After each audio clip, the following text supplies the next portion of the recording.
बातमी आहे धुरंधरवरनं केलेल्या टीकेची। एकनाथ शिंदेंनी उद्धव ठाकरेंवर केलेल्या टीकेला आता आदित्य ठाकरेंनी टोला लगावलाय। कुठून कुठून धूर येतोय त्यांनाच विचारा असं आदित्य ठाकरे म्हणाले।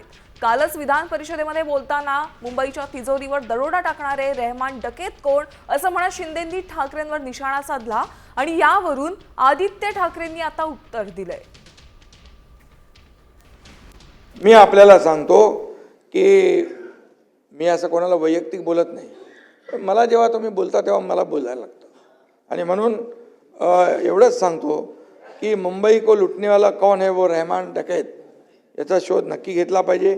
इतिहासात असे अनेक डकैत रहमान डकैत अनेक आले आणि गेले पण, आणि असल्या रहमान डकैतांना पाणी पाजणारी धुरंधर महायुती आहे। भाई मुंबईचा धुरंधर महायुती आहे। माननीय देवेंद्रजी, माननीय एकनाथजी, माननीय अजितदादा पवार हे महाराष्ट्र आणि मुंबईचे धुरंधर आहेत आणि म्हणून मुंबईचे डकेत फकेत चुकेत कोण आहेत हे जनतेला माहिती आहे। त्यांचा ॲड्रेस वांद्रे पूर्वच्या दिशेने आहे। आज शिंदे यांनी भाषणामध्ये धुरंधर चित्रपटाचा उल्लेख करताना स्वतःला धुरंधर तर कुठे दूर गेला माहित नाही मला, पण जाऊ दे।